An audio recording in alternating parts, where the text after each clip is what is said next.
Hello and welcome to the fourth episode of Ask a DM, the show where I bring on a guest DM and we answer your questions. So we've taken questions from Twitter, from Discord, and from the last Ask a DM video down in the comments. And we're going to be taking your live questions as well for those of you that are watching this live. So let me introduce who we have on this week. It is Fryminis. Do you want to introduce yourself, Eric? Hi. Yeah. Hey, everybody. I'm Eric from Fryminis. My wife, Julie, and I, we love to put out content about miniatures and how to improve your gaming experience and how to make your table a more welcoming environment for everybody. And of course, all sorts of book reviews, homebrew content, and just general neat stuff. If you want to learn more, check us out at fryminis.com. Join us over on YouTube or Twitter or Instagram, or Discord at discord.gg/fryminis, and come hang out. Perfect. And for all of you that are watching live, if you want to ask us a question, just make sure to put question at the beginning so I know that you're talking to us and not just having a chat amongst yourselves in the chat. But I have quite a few questions for you this week, which is good. And I always start the show by asking you some questions about your DM style and stuff like that so the viewers know what sort of DM you are, because obviously DMs can be quite different. So let's go with them first. So first off, do you usually homebrew or do you run pre-made modules? For modules, generally homebrew type stuff, but I like to take inspiration from the published books. I think Wizards of the Coast knows what they're doing. Now, I don't like to just have a book and just flip through and read the adventure that way. But one of my favorite campaigns we ever ran was inspired by Saltmarsh. So we took a lot of the places and the people and the ideas for the individual quests throughout there, and then we just ran off of that. So inspiration off of published material, but not letter of the law kind of thing. Perfect. That's pretty much the same as me. I've done some of the modules, but even they end up becoming quite heavily edited when I've decided either the players have gone a completely different way and we've gone off the rails, or I've decided I prefer to do something a different way. Yeah, I did start with Adventurers League. That was my first experience DMing and playing, really. And it was nice knowing you had to stick to the module. So it was like a good safety net. So if you're not experienced or you're not comfortable coming up with your own stuff, that's totally okay. There's a ton of great content out there. Definitely.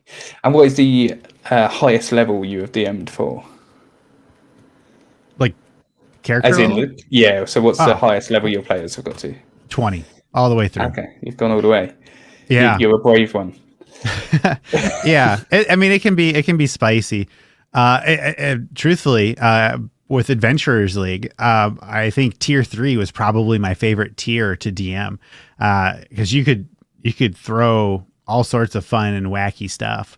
You'd find incredible challenges in the modules, and with Adventurers League in particular, a lot of those players are the players that are super duper into optimizing. So they are usually strong and beefy. So it was fun. But as a player, I think I like to play as tier 1, literally level 1. I love it's a high risk, high reward. It makes you feel like you're in there in the nitty and gritty kind of thing. Yeah, I agree. I think you're very brave going all the way to level 20, because once you get to that high level, you really have to, run with the punches as such, because anything can happen when they get wish and stuff like that. Yeah. It depends on your players. If you have players that are not comfortable with their characters after playing them through 20 levels, I would say, how did you get in that situation? But just as long as they have a general understanding of what the what the character can do, and always have like a go-to option, go-to action kind of thing, it usually doesn't drag too much. Cool. And do you usually go for milestone or XP leveling? Oh, milestone. 100% milestone. Not that any of the people I play with would do it, but just the idea of like farming XP is so silly to me in something like D&D. I think milestone just makes more sense. It just feels better. But if you want to play experience points, that's classic. That's fine. In a video game, I would love to play. I would absolutely pick experience points. Yeah, definitely. Yeah, I started with experience points and then changed to the bright side of Milestone after a while. Definitely find that better. Okay, cool. Let's get on to the questions from the community then. So, Sure. Lone Colossus asks, what's your favourite homebrew rule and what inspired it? If you have any, I guess. I have many, but my absolute favorite of all of my homebrew stuff, it's called Improved Inspiration.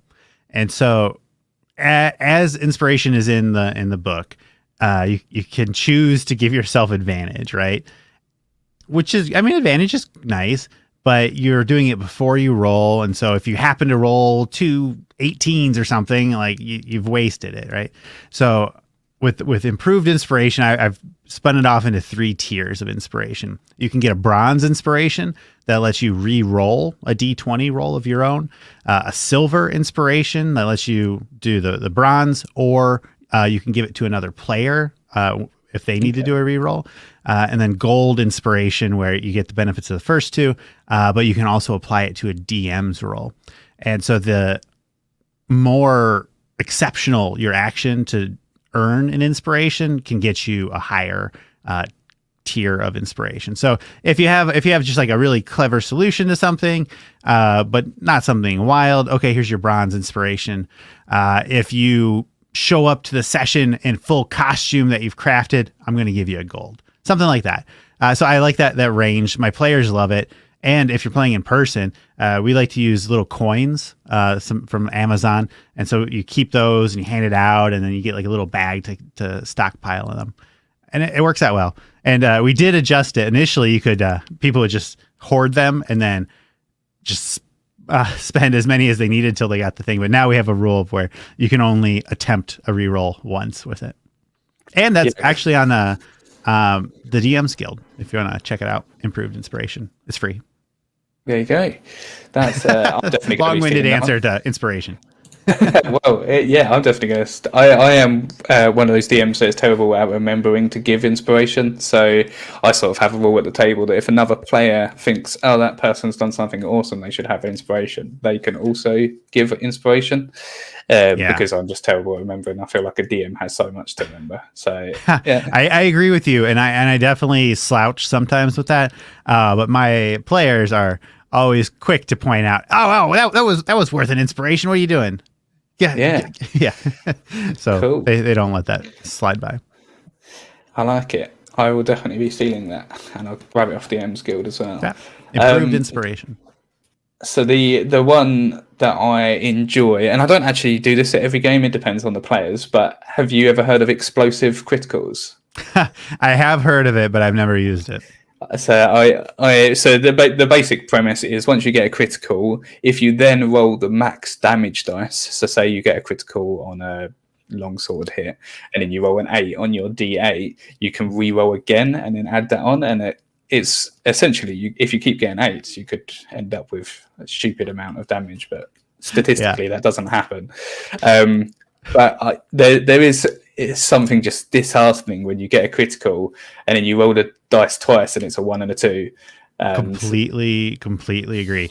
What we do for our critical is the first die is just maxed out, and then the bonus die, that's an actual roll. So longsword, it's going to do that 8 plus the roll.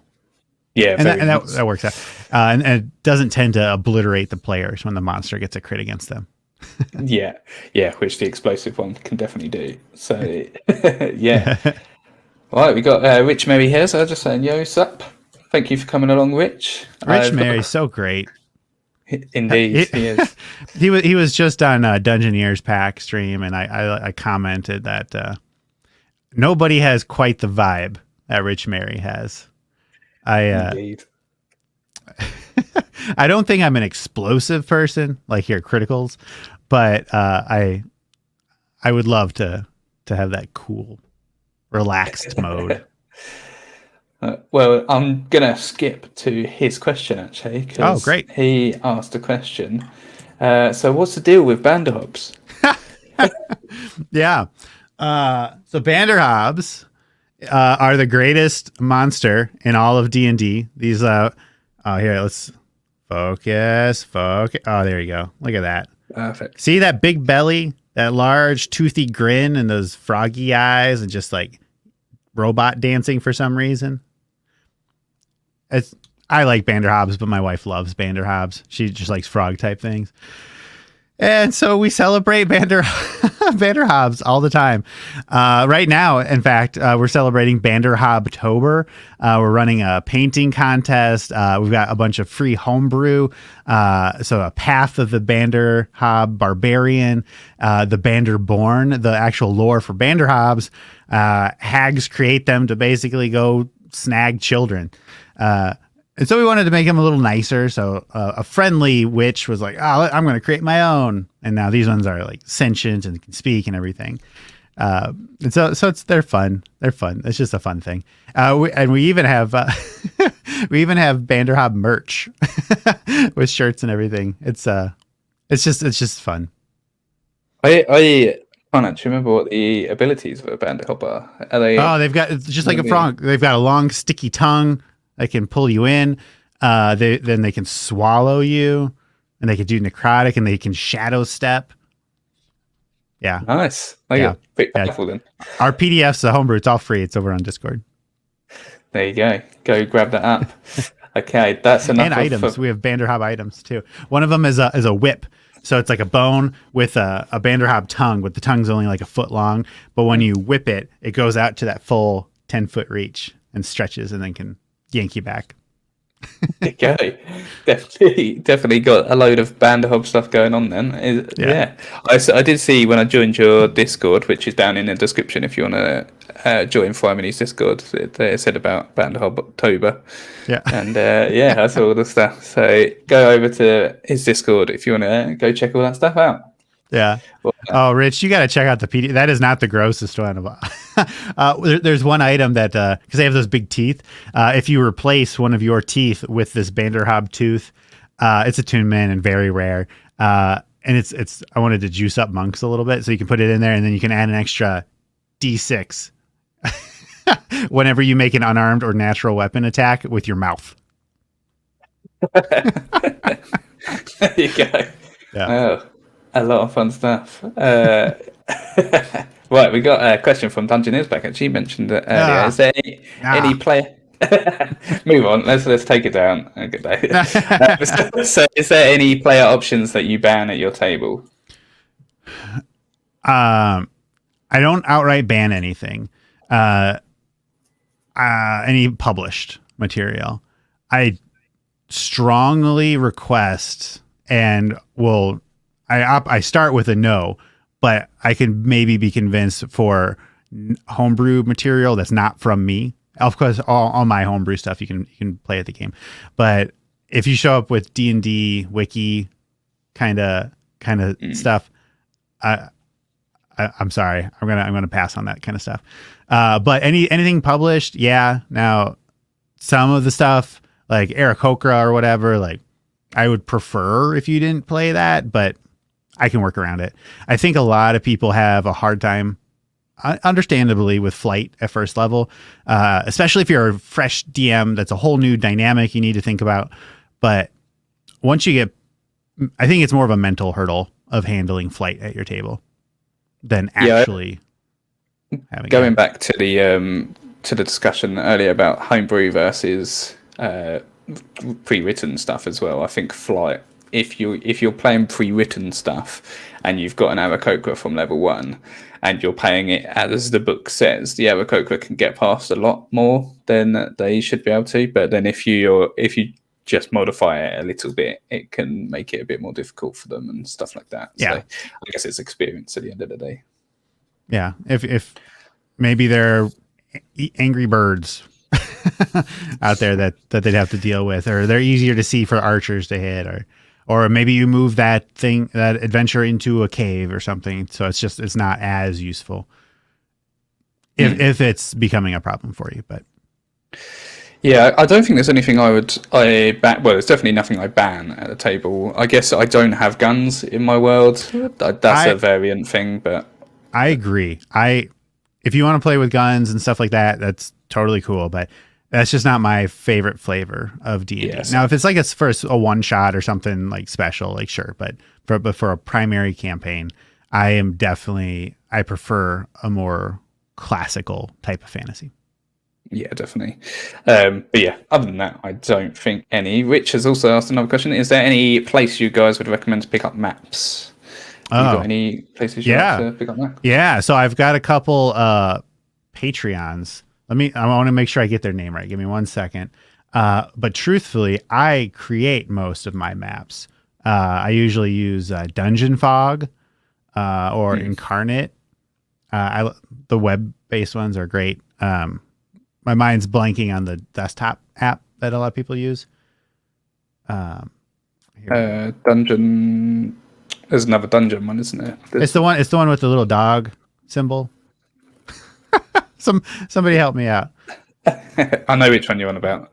Yeah, I'm the same. I create most of mine. I do actually put all of my maps up on my website, sharkdnd.com, if people want some free maps. Just because they're sat on my hard drive, I thought I might as well just put them up for other people to use as well. And I've also got some Patreon as well. I've jumped on. Dynamic dungeons and advanced battle maps. Those are the two Patreon accounts I follow for maps. I've got, but yeah, like I said, I make most of them. So this I'm actually going to chuck it in the chat. There's this one Patreon that has made, this isn't maps as such, but it's video art of the Curse of Strahd games, places even, and it's really cool. And has made my table so much better. So they're like animated images, I guess, of all the different places in Curse of Strahd. So when they come to a new place, you can just chuck it up, and then it looks really cool. So yeah, that's one of those. I love the video map stuff. When we were playing here at my house before COVID stuff, on our dining room table, I made these like wood support structure beams, and we put a TV horizontally out there, and I would have the video maps up playing for that whenever it made sense, and we'd use the minis there.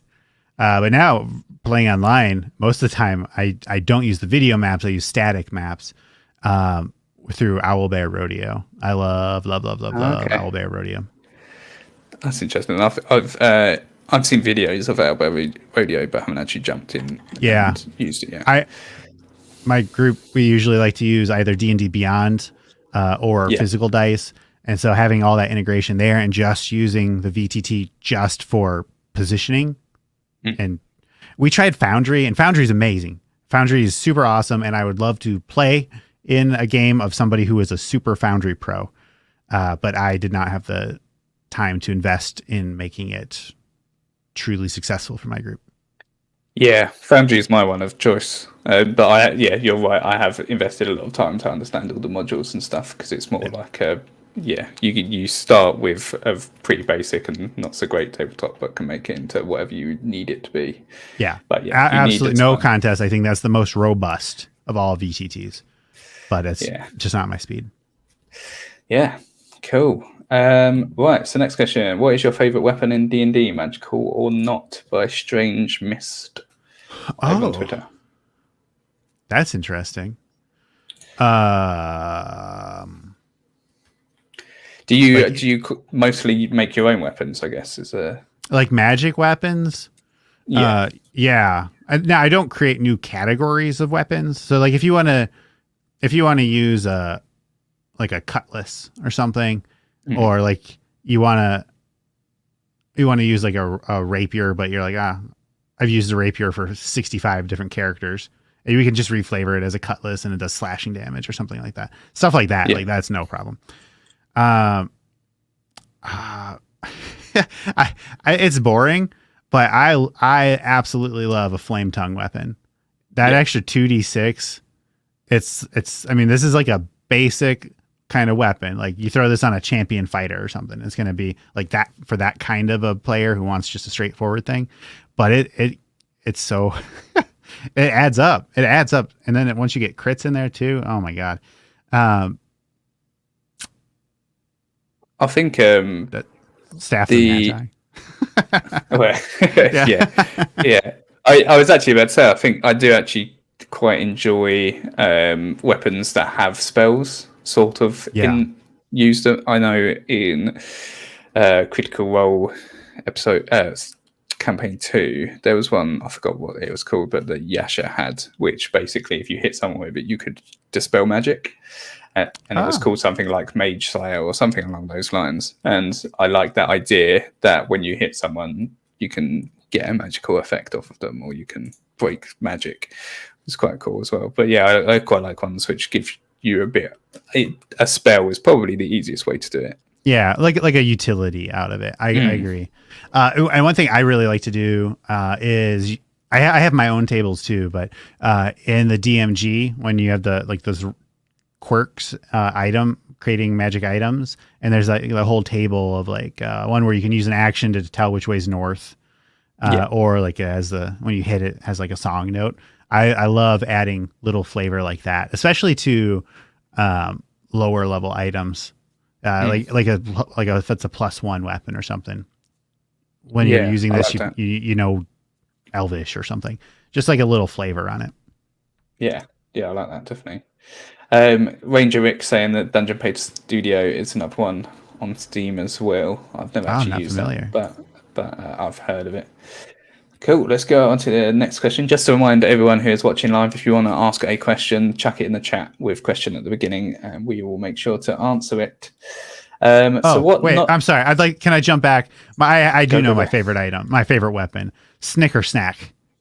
Oh, the new one. from Witchlight. Yeah. I'm gonna bring it out because I remember it. It's a hex blade in a box. You can use your charisma with it. Yeah, that's it. You gain proficiency with great swords. And so throw that on a sorcerer or something. Just I love definitely. it. Yeah. There you go. Okay, on to the next one. So, what non-RPG video games have influenced your world building and game design the most, and how? Or I guess let's also expand that to films and TV series as well as video games. Well, this might be a weird one, but Civilization. I love a good territory collection campaign. To use the same example, that Salt Marsh thing, we went to an island, and it was a made up island, and it had all those like cities and stuff from Saltmarsh, and they landed in Saltmarsh, and the humans there rescued them, and they said, "Oh, one of your first things is go clear out this castle called Dawnhold. It's haunted or something." And so they did that, and then the humans were like, "You can take it if you want it. We just wanted to get rid of the monsters in it." And they're like, "Okay, great." And so then we had a map. And you could get territory for like to help out the humans, and then they met like other races like dwarves and elves, and it turns out, spoiler alert, the humans were actually not super great. They weren't like awful, but they were not good. And then the Sahuagin attacked, and so on the map we had the non-human alliance, I forget what it was called, and then the humans, and then all the Sahuagin territory was just taking it over. And then so like if you were traveling in friendly or ally territory, you were less likely to get like a random encounter. If you're in Sahuagin territory, you're highly likely to get a random encounter, and all sorts of stuff. And then we could build outposts. I was very proud of that campaign. That was probably one of my favorites. But Civilization, I love taking control, building on a map, taking over the world. And how much of that do you sort of measure in the background? Was there like a scale or of like, so the humans own 23% of the land, which means they get this benefit, or anything like that? So I turned it was, I used squares because I was a dork, but it was basically a hex map of the island. And so if you and I'm telling you, I was like ripping off Civilization straight up. So if it was like a full city, or like the Dawnhold, the capital castle, it would go out for like 2 squares. And then if you built an outpost, it would give you 1 extra square around that square of territory. And then you could build like roads to travel more quickly between them. And then it was like a gold burn for those outposts. So it was literally like you could see on the map, and I would keep it in Photoshop. So I had like the actual map, and then I would overlay the territories, and then each week as we would update it, you could see how the ownership transferred. That's really cool. How long did that campaign go? Was that a long time? It died from COVID. Oh, okay. Yeah, maybe one day to be resurrected. I know. Yeah, I unfortunately most of that group has now moved away or moved on from D&D, I think. So I need to still do a write up to close it out, but that was brutal to not finish that campaign. It was so good. But we had 8 players for that campaign, so it was also nice to move to a smaller group. Well, it would be really cool. Obviously, this is a lot of work. Is doing a campaign like that online with have a streamed group collective doing the main quests as such, but then having a Discord server, which then affects how the Sahurigans do their jobs and stuff like that. Swagan. So I'm English. Say however you want. Yeah. And how they affect it and how the non-human alliance affects it and stuff like that would be quite cool as well. But it's a lot of work, and you need a lot of people involved in the Discord server, I guess, to get that working. Yeah, I'm fine doing the online stuff especially right now, but I am absolutely an in-person preferred player. Indeed. Yeah, I can see by all the miniatures behind you. There's quite a lot there that aren't being used at the moment. I have a whole closet on the other side too, full. Nice. Okay. I don't really have any for this. I don't think I've used sort of horror film tropes and stuff like that to try and improve horror in some of when I did Curse of Strahd. But other than that, nothing obvious comes to mind. So there you go. So Abyssal Brews asked, what are some offbeat shops you've had in your worlds? So I guess they're odd shops. No, that's a fantastic question. I can't think of any. We had some in that. We have multiple campaigns. I just want to be clear. That's not the only campaign I've ever done. But I can't remember the details. But part of building up that their main castle is they could invest in market stalls and bring in different shops, and so we had all sorts of just wild shops with selling weird stuff like furniture or whatever. So it was a little bit like The Sims too. It was that game was everything but D&D. But right now in my current campaign we've got I love World Anvil. Especially for putting a map of an area, and then you can put the markers, and then that of here's this shop, and all sorts of fun things. But I'll say right now I'm kind of blanking on this one, but I think the question's awesome, and I look forward to your answer. Yeah, I'm not going to have anything exciting either, I'm afraid. So I can't think of anything else that's on my head. I'm trying to think back to the very, very first campaign I ran. I think the quite common mistake of I mapped out the entire town. So literally every house had I had the NPCs names in every house and every shop. So I feel like one of those shops must have been strange or a bit offbeat, but I can't think of any off the top of my head. I know I had a Tinkerer's shop, but I guess that's not too offbeat. Exactly. Yeah, all those standards. I do though. Speaking of top of your head, I want to for one of my games, one of the players and I we take year-long turns at DMing, and so during he had his play. I forget the name of it, but it was a wig shop basically. And so that group, that was just him and his wife and me and my wife. And he was the DM for that one. And the two wives, they super jumped on that idea. And it was just it was great. And they wanted all these wigs. And so he ran with it. And they made magic wigs that you could attune to. And there were some cheaper ones that were kind of bad looking toupees and things that were after you used them a couple of times, they would fall apart. And then there were some really expensive ones that were high end. And one of them, I wish I could remember, but it was it could fly, but it had bees in it or something. So the wig shop. I want to give him some credit for the wig shop. There you go, the wig shop. We just had a question come in from Dungeoneers Pat as well. What DM tool do you use that you didn't think you'd put into use? There's another quite hard one, I think. Ooh, that is a hard one. I think for me, one thing that sounds... So I use...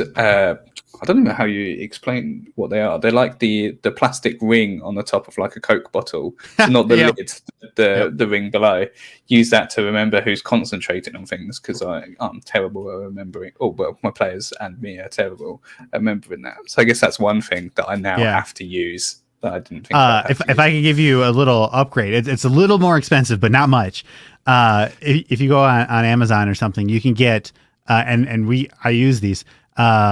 You know how when you get a key, like a key for your door, and then you can put like that little plastic or rubber color band around it. Those come in like little circles, right? And then they shape to the key. So you can get like a pack of like 100 of those in like a rainbow of colors for $5. And so we use those. I like it. Yeah, that's a bit more advanced and probably looks better than just chucking a little bit of plastic. Yeah, little wing of plastic. I want to be clear. It's not a major step up, but I definitely better. I have a special hatred for your option from Adventurers League when I would DM and I'd use my minis, and then people would take those off of the bottle that they're drinking, and so then it's still got like pop on it, so it's sticky, and they throw it on my mini. Ugh. Yeah. So if it's all your stuff and dry, go for it. But that'll always have a sticky point for me. I like it. Sticky point. I get it. Any tool that you can think of that you didn't think you'd use, but you are now? Well, right now everything's virtual, so I never thought I would be virtual. I never wanted to be virtual, and if it wasn't for COVID, I don't think I ever would have gone virtual. So just online tools at all, I guess. But in person, Nothing come to mind? Yeah. No, I mean, hand painted minis, I guess. I never intended to get into hand painting minis, but when I first started and I saw the price of minis, and I thought, wow, I can get an unpainted mini for way less. So let's try that. But yeah, I use minis for everything. I'm terrible at painting, so I've stuck away from painting minis, but I always get those random packs, the Icons of the Realms ones. Yeah. And they've done me well, I guess. I just have a lot of duplicates of stuff, but that's fine. Well, if you ever need to buy singles, there are plenty of shops. Like here, you can get Miniature Market, but I know there are plenty in the UK that do similar services. Yeah, definitely. Okay, on to the next one now. So, what is your least favorite D&D class and why? And that's from Rem Alternus. I don't mean to just dump on them like everybody else does, but my least favorite class would definitely be the monk. I've played the monk. I've not played I've played a monk for a couple levels with Adventurers League, but nothing wild, right? I don't love the flavor of the monk. I feel like a lot of times people play the monk in a way that might not be culturally appropriate. I also don't love the mechanics of the monk. I know you get it back on a short rest, but everything burns through ki. I wish if I could add one thing to a monk, there would a new mechanic that was based off of how much ki you had left. So it would be more of a juggle between saving your ki and burning your ki. I don't know. I'm not a big monk fan. If you want to play a monk, awesome. Congratulations. Please have fun with it. And I did in the new for Fizzbands there's a new monk subclass in there, and I was so unfriendly to it that I put a disclaimer because I like to keep my videos as very positive and happy and friendly as possible. But I put a disclaimer in the start of it saying, this is unlike my normal videos. This is not a positive video. And throughout the whole thing, I'm like, please, if you can correct me or help my understanding of why monk is fun to play, let me know in the comments. And the only kind of comments like that I got were, well, you get your key back on a short rest, so it's not a big deal. So I thought that even the monk people not really defending monk other than just saying, yeah, you get it back on a short rest, so it's not a big deal, which, okay. Yeah. I thought that kind of spoke to it a little bit too. I agree. I don't think monk sort of fits very well into my worlds as much, but I've got some players that really enjoy playing them and like the idea of being able to punch a dragon to death. So I just let them do what they like. Of course, if you want to play a monk at my table, I will not stop you, and I'll probably give you some homebrew to buff it up. But yeah, you won't see me playing a monk. My one is actually ranger. And that's 100% because of me. So I don't do much exploration in my games. Oh, yeah. And a lot of the ranger is based around, favored terrain and stuff like this, where you get a lot around exploration. And also, I think the Beastmaster just isn't as fun as it sounds like it's going to be. Like it sounds like it's going to be awesome, and then actually, I'm running a game now where they're level 4, and one of them has a panther as a beast, as their beast companion, and it has 13 hit points. Bearing in mind the ranger has 40 hit points. Yeah. So, and they're up against stuff that does 16 in one hit. So I've changed it a bit to make it work, but there's just some stuff like that I don't really like about the ranger. Completely agree with you on those like pet things that are like fundamental to the class. I think the Drake Warden, I think that's the best of the stat blocks for the companions. Okay. But like the Battlesmith, the Steel Defender, like I played an Artificer 1-20, and we luckily that was in the same campaign with the Whigs. Luckily the DM and I we agreed that it needed some significant boosts to keep it competitive. So that's where homebrew can help a lot. But if you're playing something like AL, or if you're at a table that's just raw, which I'm always finding like there are way more raw only tables than I ever imagined, then it's kind of in a pickle. Yeah, definitely. Cool. Well, we've got some more questions. Before we get on to the next one, if you are enjoying this, please do give the video a like. It does help to show this to more people after the fact. And I am also this week going to ask for those who are not subscribed to press the subscribe button, just because I'm 5 away from 2,000 subscribers. So Ooh. It would be awesome if I could get 5 subscribers in this stream and we could hit the 2,000 mark. Good luck. That's super exciting. Cool. And I know you're not going to say it, but I'll say it. Everybody, look at that. Consider pushing that super chat button. Toss a couple bucks to this guy. Yeah, I've never done that. So there you go. Yeah, right. If you want to hit the like $500 super chat button, I'm not going to stop you. Go for it. I was also going to mention that you have got the Fizzbands early, which is why you have seen some of these stuff, and you've been making loads of great videos over on your channel. So if people want to know what is in the book, go over to Eric's channel and find out. Fred's just turned up as well from How to D&D. Hello, thank you for coming by. On to the next one. So, Cormac Connolly, how much do you tend to involve your players' backstory? Is it something you really focus on? So that's a great question. It depends on the player. Some players, like they're there to have fun and they're there to experience the game, but they are not there to be the star. So tossing in little things, great. I think I'd be hard pressed to completely, unless it was one of those things where the players are thrown into hell in the first session and like there's no chance there'd be a connection or something. But generally, you can have those kind of players. But if you have players that are a little more eager to take the spotlight, then absolutely. The more you give me, the more I'll give you. Right now, in our current campaign, the whole main thing that we've been doing for like 2 months now is all based around their one of the characters' backgrounds, and then another character's background who is tangentially related to it.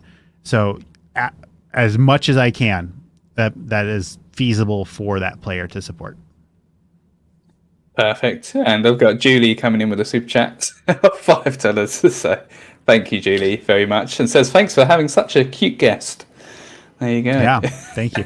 So yeah, Julie is my wife, and she's in a bunch of our videos, especially the live streams. Sometimes she comes on and she just plays Fable 3, Fable 2.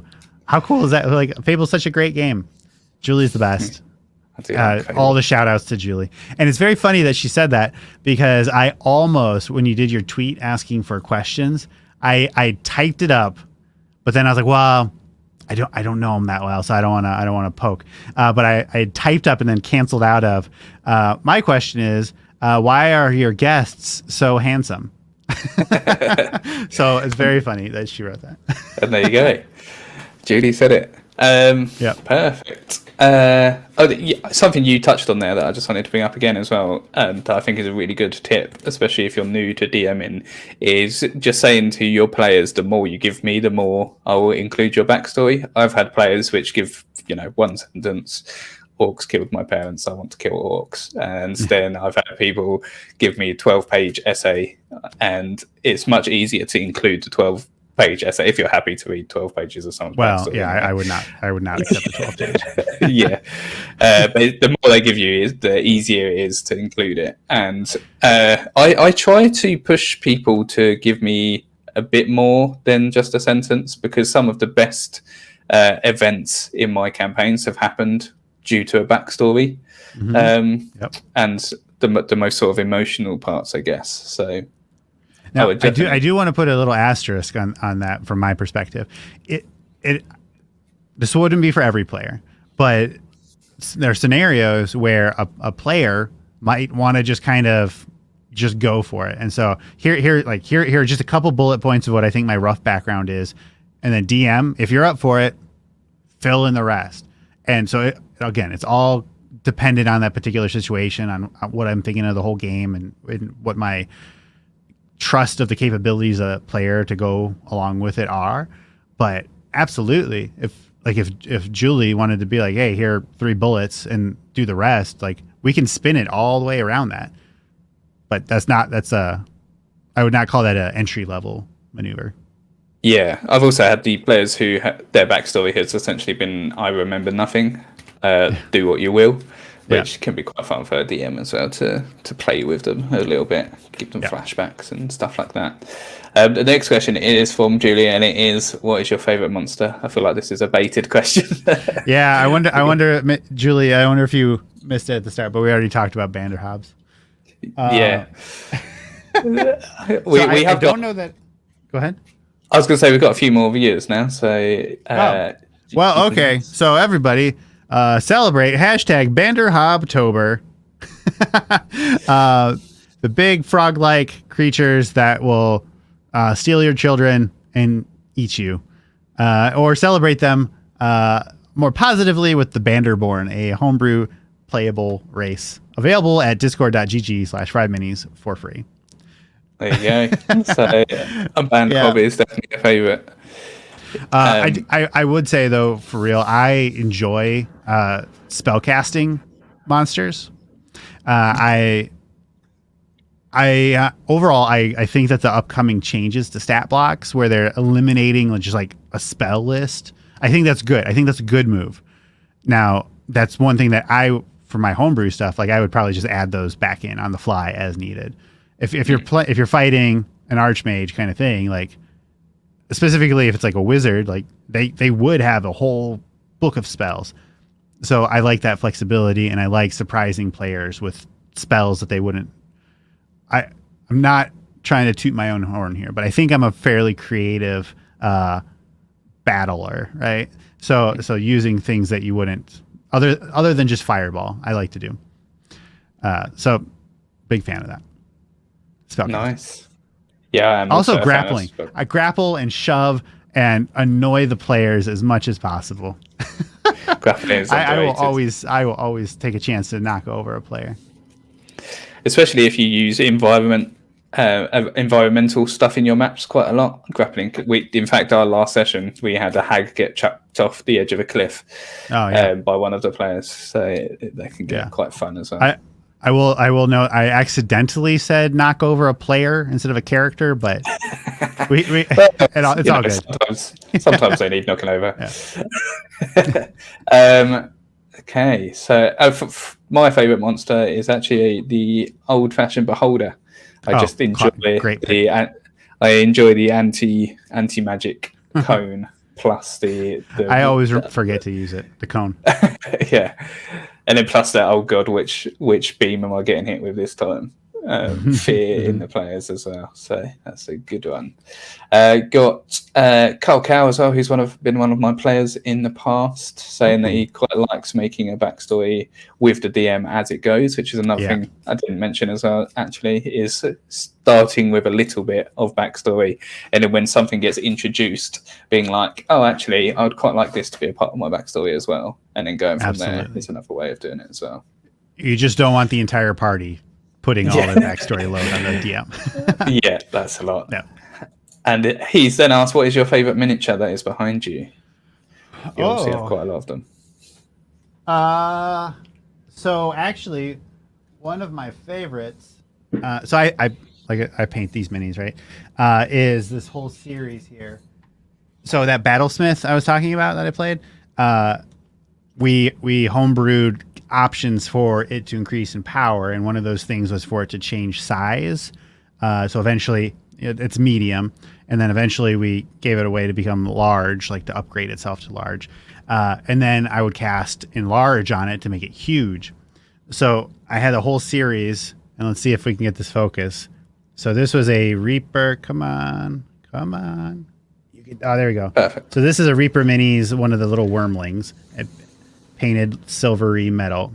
The Battlesmith the Steel Defender was dragon shaped, and we called it Ada,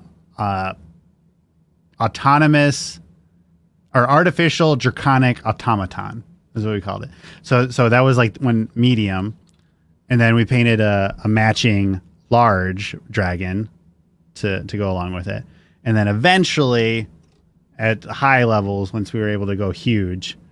This is what we ended up with. That's so I like, cool. Thank you. I like to have kind of like themed minis that are specific for a spot. One of the things I really like when I paint minis is to do like variants of them. So we all know what a red dragon looks like, right?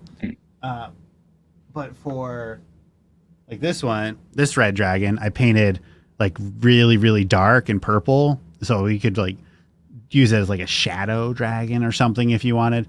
So you just get a little bit of variety in them. Mm-hmm. And then with goblins, just change up their loincloths or whatever. It makes it easier at the table to be like, okay, I'm going to attack the red goblin. I'm going to attack the green goblin. Yeah, definitely. Yeah. Yeah, they're really cool. Favorites. I guess that's one of the downsides of just buying pre-painted minis. You get what everyone else has, and you can't really make it unique. But they definitely look awesome.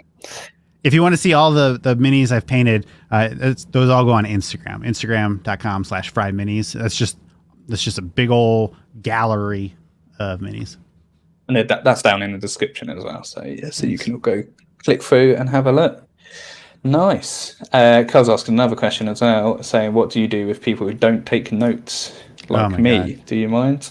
I look in the mirror. I'm awful at taking notes.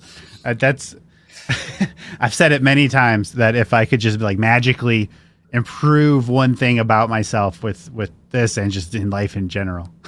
Well, I have many things, but I would love to take better notes and be more active in note taking.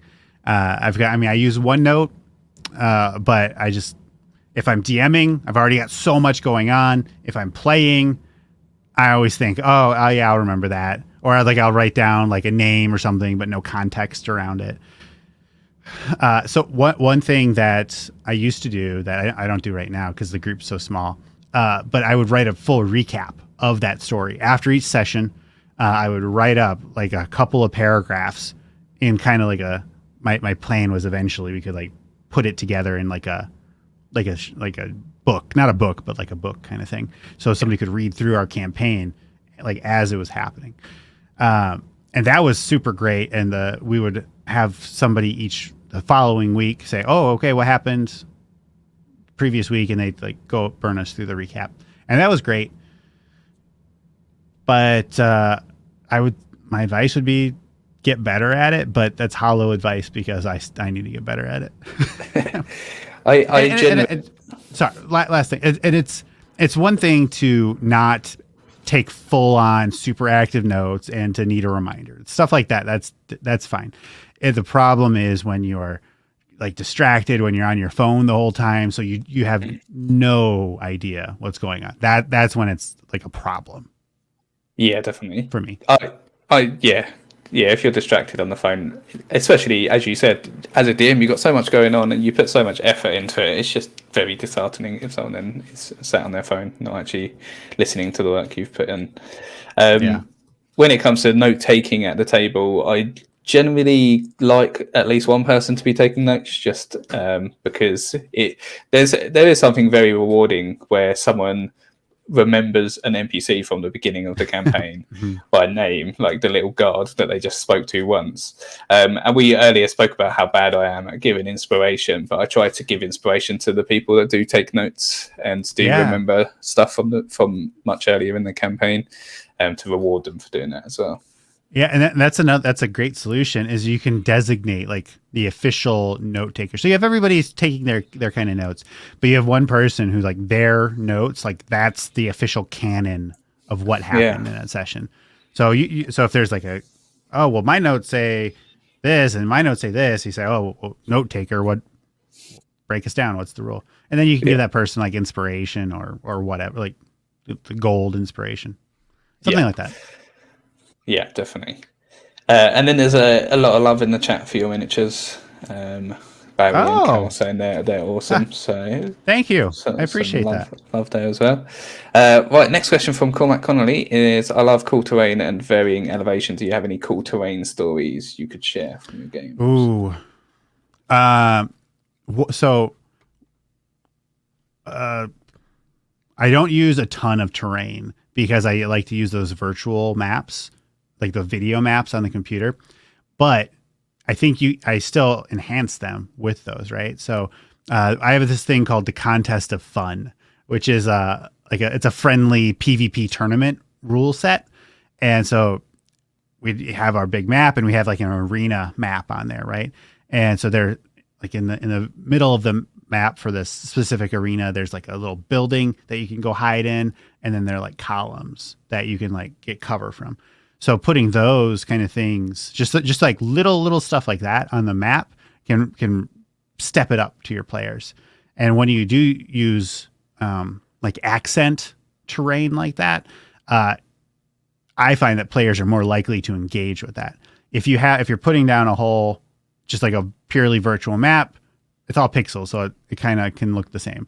If you're using a full on like foam core, styrofoam, whatever thing, like that's all great, but that same kind of thing can happen where like, that's all part of the terrain. When you're using this hybrid approach, you're calling attention to like, hey, this is a mechanic. This is something that you should maybe take a look at, kind of thing. One of my favorite uses though ever was a game that I played at ReaperCon for Reaper Minis a couple of years ago, and they had actually written this module, and there was like a dock scene, and they had the whole enormous dock scene made up. So it was completely amazing. You could go up and down it, and it was to scale and everything. And there were like even boats in the docks. And it was actual terrain can be the coolest stuff in the world. But those set pieces, I know I'm going a little long on this one, but those set pieces, a lot of times if you make them that incredible, they can become kind of one-time use kind of things, like not super flexible.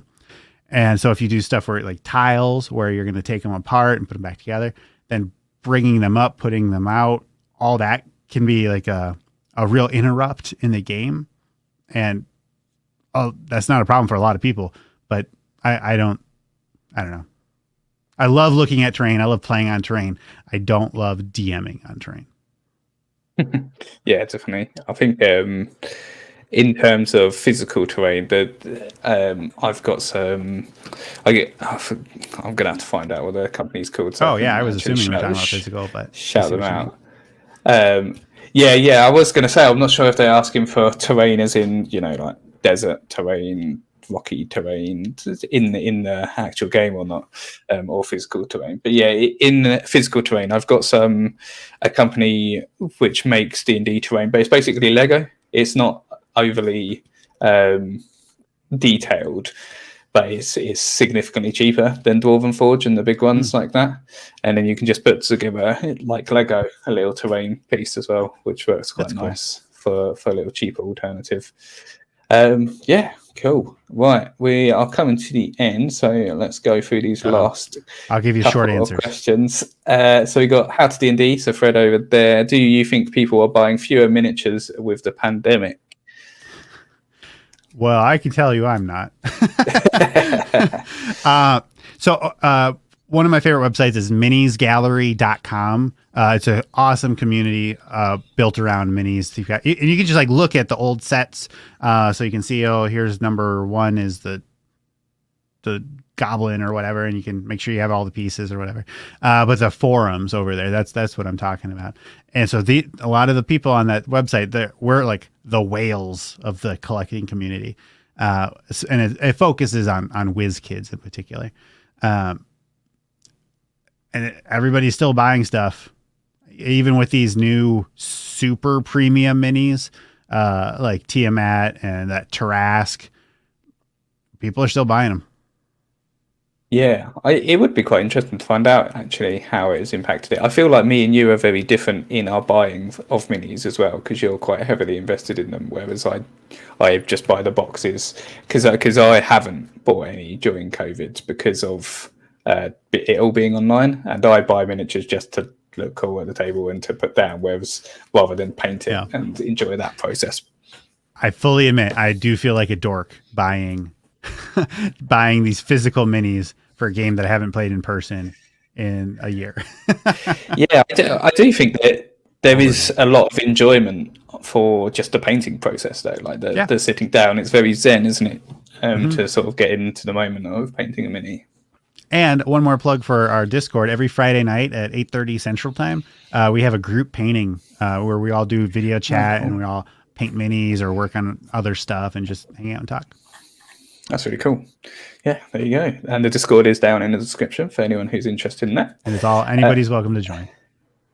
There is a clarification coming from Cormac that they meant more difficult terrain, cliffs, boulders, people take advantage of and such. So I have one thing that comes to mind. So our very first session of people who'd never played D&D before. So I thought I'd put together a very easy encounter, and it was kobolds. And there were supposed to be average kobolds, and then there was one spellcaster kobold that was the leader.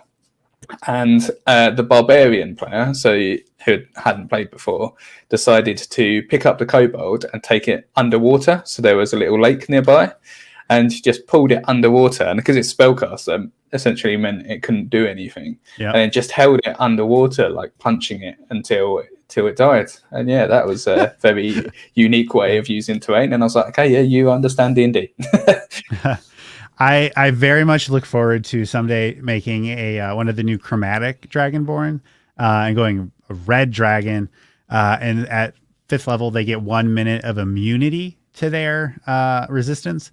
And going red and just barbarian, just grappling something and just pulling it into lava. Yeah, that would be awesome. I can't wait for that. Yeah, cool. Carl has said when your players sit down with all these new minis, they're going to lose their mind. So yeah, it will be worth it in the end. Yeah. I have off camera, but I have a full brick still sealed up that we haven't even opened. We're saving it. There you go. And Orcus is over there too. All right, let's go to this last question then from Ranger Rick. So do you ever have a character that is a wild card, either your own or one of the players? An example would be like Harlequin from the DC comics. You're not sure if they're bad or good. I think it's real easy for people that are playing chaotic neutral to go like objectively evil, but but they make it sound chaotic. I do like to do kind of more mysterious characters though. So if you it's a lot of times you'll want to broadcast your NPC's intent, right? Because this isn't like a TV show where you're like really getting to know all this stuff. So you want to be fairly straightforward, and you don't have to like have your character, the NPC, lie or anything like that, but just not be, here's my entire expository background kind of thing, and just be a little like, ah. And I think that kind of mystery can bring a lot, where the players have to decide, do we want to go with this person? Should we try to capture this person? Well, what should we do with them? How do we interact with them? Are we trying to be good? Are we trying to maybe achieve a good goal, but get to it through not necessarily the cleanest methods? So I like that kind of muddy status, I guess, more than wild card, but I think that works. Yeah, definitely. I do enjoy an NPC where once they go out of the scene, your players are like, are they good? Did they lie to us? Should we trust them? Is quite enjoyable. And in terms of a player being a wild card, I have had a few that have. It's quite hard actually to balance as a DM between them just semi-ruining the session, because like I had one which was absolutely fine where they just wanted to pickpocket everyone and steal stuff from everyone. Oh yeah. And I managed to manage it okay, but that in a different group could have been annoying to the other players. So you do have to it's a bit of a tightrope to manage that. Oh, it's what my character would do. Yeah, exactly. And then they're either like a rogue, or they're a tiefling wild magic sorcerer, or just, oh no, I decided to burn down the village, Yeah. And I've played in a game where there's been another player that has been like that as well, and it just doesn't get enjoyable for everyone else at the table. So you have to be a little bit careful when you're doing it. If you wanted to play something like that at my table, let's go ahead. I'll give you the benefit of the doubt that you'll be able to pull it off, but I will give you an asterisk there that my eye is out for you to make sure we're being good partners at the table. Definitely. Perfect. Well, thank you for everyone for tuning in. We are going to be wrapping it up here. Do you want to let everyone know where they can find you, Eric? Absolutely. Everywhere /Fryminis. YouTube.com/Fryminis. Twitter, Instagram, Patreon. Or just come over to fryminis.com, discord.gg/Fryminis. Come hang out with us. Get the inside scoop on upcoming books. Take a look at cool minis. Hang out with us while we paint. And just chit chat. We like to have fun, and I assume you like to have fun too. So let's have fun together. Perfect. Yeah. And as I said earlier, Eric has got access to Fizzban's book and is going through that on his channel at the moment, which comes out on Tuesday. So if you want to see what's inside it before you go ahead and purchase it, go across to his channel and look that up. And it's been a pleasure talking with you. We've got through quite a few this was a hoot. Questions in the end. So perfect. And thank you to all the viewers and the question askers. This is great. Nice. Perfect. And if you are watching this after the fact, go ahead down in the comments and put any of your questions, and I'll get to it next week with whoever the guest is next week. And hopefully we'll get you on again, Eric, in the future. It's been enjoyable. Absolutely. And don't forget to celebrate Bander Hobtober, our painting contest. You can win $50. You got through the end of the month. Come learn more on Discord. Yeah, so go across to his Discord and find out. Well, thank you all for coming, and see you all later.